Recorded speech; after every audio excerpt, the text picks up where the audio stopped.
result. No, that's not right, Jeremy. What I said was that if no party has an absolute majority in the House of Commons, then no party has the moral right to a monopoly of power. Our system is absolutely clear that if you have 325, 326 seats, then you do have the right to form a government. If no party reaches that level, then really the injunction from the voters is for parties to talk to each other. And it's true, therefore, in that sense.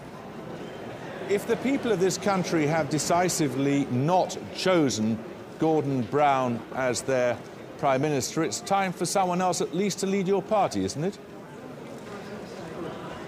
We're very clear that we've got a strong leader of our party, we've got a strong team of which I'm privileged to be a part, and we've also got a very strong programme.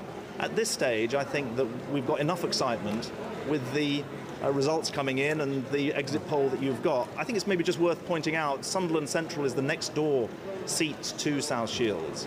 I think it's a very significant result for the following reason. The other two Sunderland seats, I don't think the Tories were really putting much effort into, but in Sunderland Central, there was a massive amount of Ashcroft money. And it's very striking indeed that the swing there should have been half the level in one of the other Sunderland seats and a third of... half what it was in the seats where they really didn't try at all, according to you. But just to be clear about the position of your leader, it's Gordon Brown or bust, is it? Absolutely. He's our leader of the party. He has led, I think that most people would accept that Gordon really found his voice, especially towards the end of the campaign. The authentic Gordon Brown was fighting for fairness in the last days of the campaign. And I think it's very important that if indeed there is an injunction from the people for a new type of politics that involves politicians talking to each other, then we should do that. But let's wait until we get the results, because I think there's probably a lot more excitement before the night's out. All right, well, I'm not going to go to you, Eric, because you're just sitting there rolling your eyes at hearing him. David Dimbleby. Jeremy, thank you very much. Well, more on this scandal of people not being allowed to vote, and one that could be potentially quite divisive and a challenge. Chester. Chester is a marginal seat held by Labour with a majority of 973.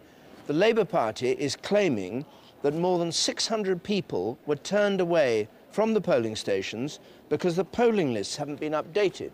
So they were registered to vote, but the list hadn't been updated. So when they turned up and said, "My name is John Smith," they were told, "Oh, no, not on the list." Well, that'll cause trouble too. Let's have a look at the Liberal Democrats coming, because the polls, the exit poll has given the Liberal Democrats a disappointing night.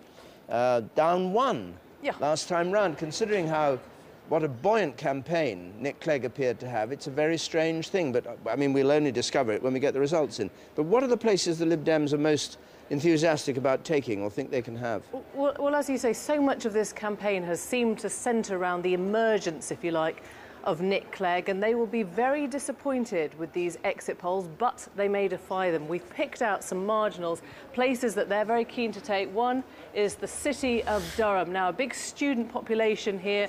The Lib Dems did very well last time round on the anti-Iraq war vote and on the tuition fees vote. They're in second place. This is something that they think that they can take quite easily from Labour. Let me show you one where the battle is with the Conservatives, flip-flopping between Conservative and Lib Dem MPs here in Guildford. Very, very tight race. Sue Doughty has been the MP there before, and she is the Lib Dem candidate now. So this one looked very, very close, but will the exit polls scupper that? And the other one I want to show you is Redcar.